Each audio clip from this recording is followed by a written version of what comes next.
know I always say that these stories are heavy, but this one is heavy and it's personal because it happened right here in my hometown.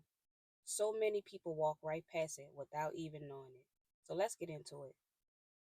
I literally just did a video about the Wilmington coup in 1898, but I had no idea that New Orleans had its own violent insurrection first.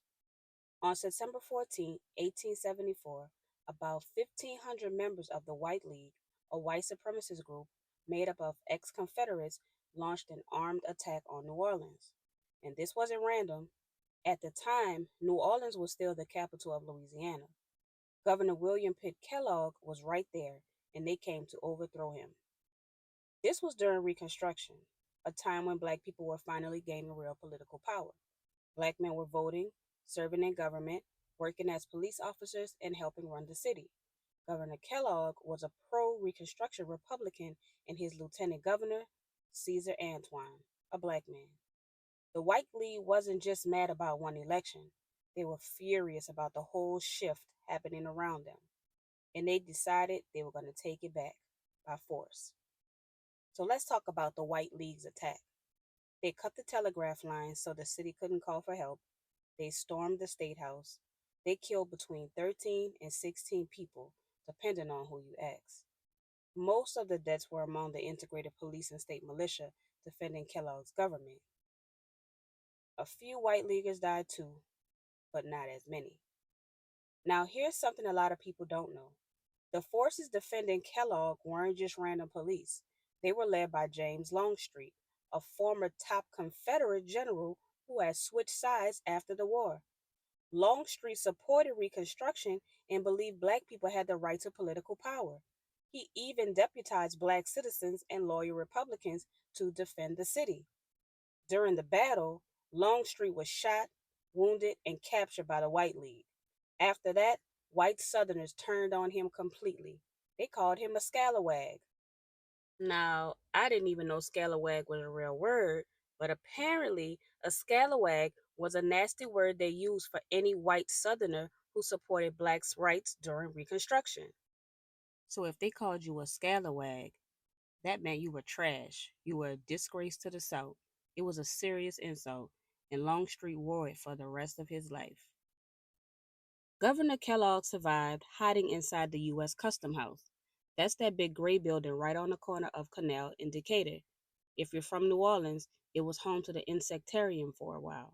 Lieutenant Governor Caesar Antoine also survived. He later went on to become a Louisiana state senator. One thing I forgot to mention was that they actually took control of New Orleans for 3 days. That wasn't until President Ulysses S. Grant sent in federal troops and restored the real elected government. Some X was the coup a success. Maybe, maybe not. Even though the White League didn't win that day, they didn't catch Kellogg or Antoine, and Grant eventually restored the government, but the damage was already done. They showed that white supremacists could violently challenge democracy and get away with it. And just a few years later, Reconstruction collapsed, Confederates took back control, and black political power in Louisiana was crushed for generations. And they didn't just move on quietly. In 1891, they built the Liberty Place Monument at the foot of Canal Street, not to honor the victims, but to celebrate the white supremacists who tried to overthrow democracy. They weren't ashamed, they were proud. In the 1970s, the city added a little plaque trying to explain that they didn't support the racist message anymore, but they left the monument standing tall.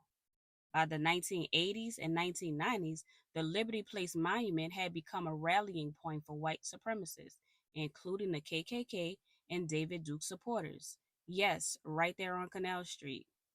Yes, I'll say it again, right there on Canal Street.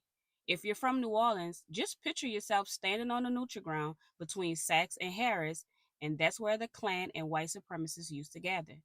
It's crazy to imagine it now, standing right there in the middle of a busy tourist area.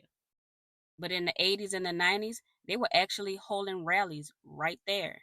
They were holding their Confederate signs and talking about taking the South back. But that's why the city finally wanted the monument gone. In 1993, Mayor Sidney Bartholomew, the first black mayor, moved the Liberty Place Monument behind a flood wall near a parking garage. Out of sight, but not gone. They didn't dismantle it, they just hid it. It wasn't until 2017, after years of protests, national outrage, and the pain of the Charleston Church massacre, that Mayor Mitch Landrieu finally took real action and the Liberty Place monument was dismantled and removed for good. So, yeah, next time you're down by the Riverwalk, just know you're standing on the same ground where they once fought to destroy black political power. And when people say let the past stay in the past, remember, some people never forgot. They built monuments to it, and the past is still shaping the present. In 1980 and 1990, ain't that long ago. Remember to like, comment, and share, and subscribe for more stories that they don't put in your textbooks. Peace.